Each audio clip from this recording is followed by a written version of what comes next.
Am I the a-hole for being a downer at my husband's grad celebration? Am I the a-hole for not letting my brother come to Thanksgiving dinner? Am I the a-hole for refusing to let my son sleep with his dad?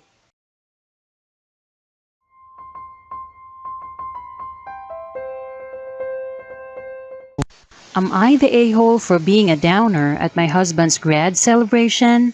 My 30 female husband, 30 male, is graduating college. His class decided to go out to celebrate with drinks after their exams.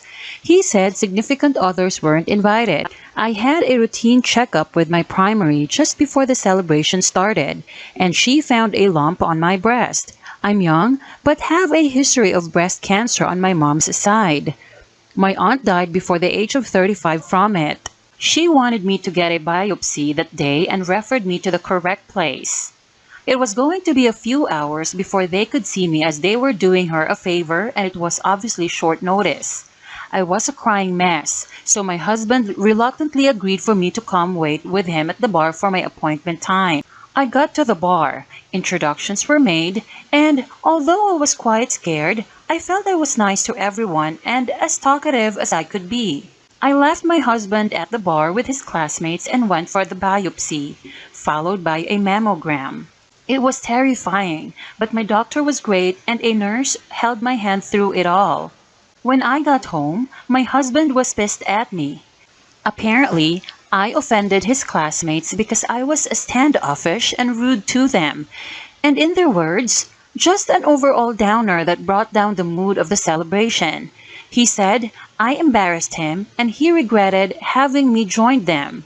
I now feel terrible, like I ruined his day to celebrate with his friends, and maybe should have just kept the situation to myself so as not to bring him and them down. Am I the a-hole for not letting my brother come to Thanksgiving dinner? My brother has struggled with addiction for the better part of 2 decades. We, the siblings, are all in our 40s now, and he has been in and out of treatment and prison multiple times. I have been no contact with him for the last 15 years. The final straw for me was when he said he wanted help and begged me and my husband to let him come live with us so he could go to treatment. We, my husband and myself, found him a treatment center and bought him a plane ticket to come out to us so that he could go. When he got to our house, he was high. He refused to go to the place that we found for him for treatment, that we were willing to pay for, and used drugs in my home. When we told him he either went to treatment or left our home, he stole my credit card and some jewelry and took off. I was able to cancel the card before he could use it, but I have never gotten the jewelry back. After some major trouble with the law due to his drug use, my brother finally got sober 5 years ago. He is now married and expecting a child. We are also able to have family holidays for the first time in 2 years. I will be hosting Thanksgiving and my sister is hosting Christmas. My mother called me up on Sunday and asked if we would be inviting my brother and his wife. I told my mother that I would have to discuss it with my husband, but with all of the bridges that he has burned with us, it is probably going to be no. I discussed it at length with my husband Sunday night, and we both agree that we do not wish to contact him or have a relationship with him after all that he has done to us. So I called my mother and let her know that we discussed it and that our answer was no, and we will not be inviting him to dinner. My mother is upset and thinks that we should give him another chance, and that he has changed and wants to be part of our lives. She brought up his wife's pregnancy and how the baby deserves to have a relationship with his or her family. I told my mother that the answer is no, and to please respect our decision to not have him in our home. She ended the call crying, and now I feel really guilty for upsetting her. Am I the a-hole for not inviting my brother to Thanksgiving dinner? Am I the a-hole for refusing to let my son sleep with his dad? My husband has a chronic heart condition.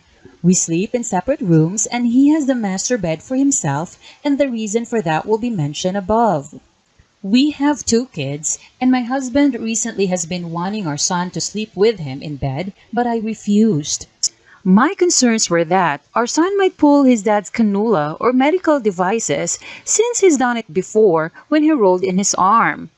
Kids can be sleeping in different positions in bed, and their movement is unpredictable.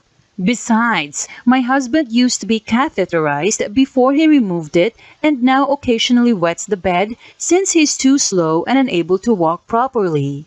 Whenever I tried to stop him, he'd say hurtful words like, "I'm jealous of my own son sleeping with him while I sleep in the other room," and tell me to stop preventing him from bonding with the kids. My final straw was days ago when I tried to get our son to sleep in the kids' room, but my husband yelled in my face, calling me controlling and preventing him from bonding with his son and spending time with him. I argue that what he's doing is wrong and risky, but he keeps saying it's just some cannula that can be replaced and he'll be careful from now on. But how can someone be careful while asleep? He banned me from coming to the bedroom and kept calling me bitter and jealous. I keep fighting with him about it and stopped my son from getting in the bed completely now. My husband thinks I'm cruel for doing this.